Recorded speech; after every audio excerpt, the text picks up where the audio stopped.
Welcome to Cosmic Frontiers, the podcast that journeys to the edge of human knowledge. I'm your host, Alex. And I'm Ben. Today, we're venturing into darkness.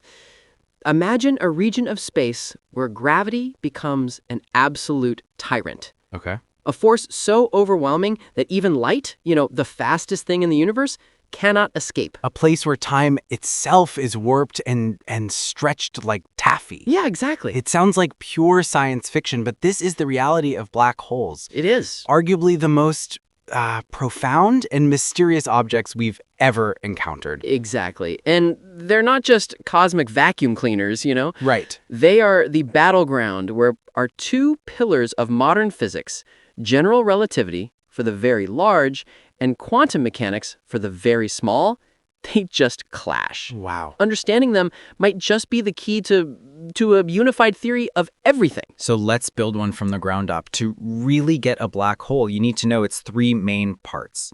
First up is the most famous feature, the event horizon. The point of no return.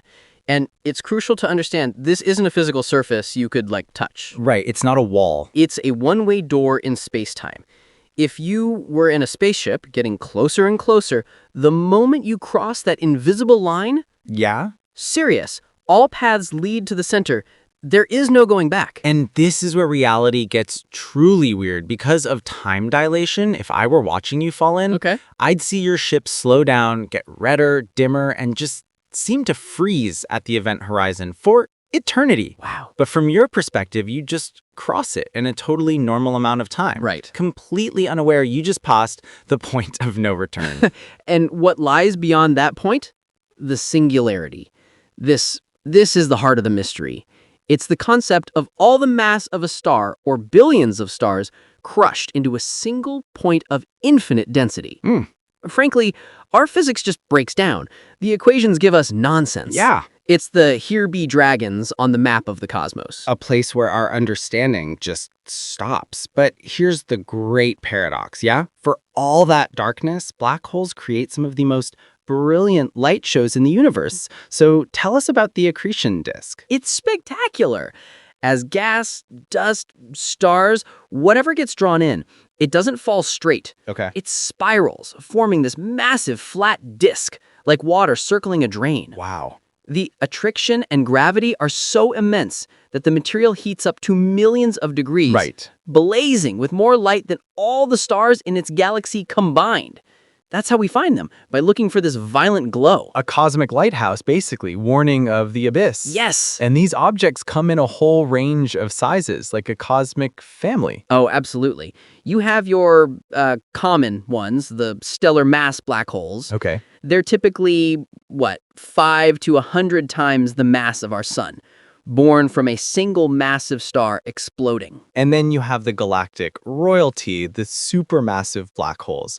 These are the titans. The titans, right. Weighing millions to billions times our sun's mass. They anchor the centers of pretty much every large galaxy, including our own with Sagittarius A star. But the existence of these giants so early in the universe, that's a huge puzzle. Yeah, how? How did they get so big so fast? Which brings us to the missing link. Intermediate mass black holes. Right. For decades, they were totally elusive, but we're finally starting to find these mid-sized ones. They might be the stepping stones. And let's not forget the ghosts of the cosmos, the theoretical primordial black holes. Oh, yeah. These would have been formed right after the Big Bang itself. If they exist, they could be everywhere, Wow. possibly even making up the mysterious dark matter. And for the longest time, all of this was just incredible theory. But then, this century, everything changed. September 14th, 2015, a watershed moment. The LIGO Observatory didn't see anything. It felt a tremor in the universe. The first direct detection of gravitational waves. Yeah. It was the sound of two black holes 1.3 billion light years away spiraling into each other and merging. Yeah. We had opened a brand new sense. We could now listen to the universe. And if that gave us hearing, then April 19th, 2019 gave us sight.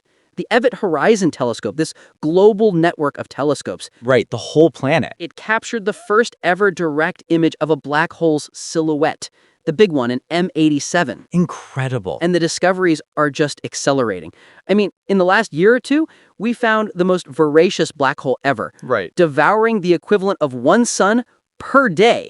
We've spotted stars orbiting our own Sagittarius A star. Wow. We've even found galaxies with like twin supermassive black holes? It's a true golden age, and each discovery teaches us something profound. Mm-hmm. They are the ultimate lab for testing Einstein's theories, and we're learning that they aren't just passive objects. Oh, yeah. They're active architects. The energy they blast out from their accretion disk, it's called feedback. It can actually regulate star formation across the galaxies. So the story of a galaxy it's completely linked to the story of its central black hole. Exactly. But for all we've learned, the deepest mysteries are still there.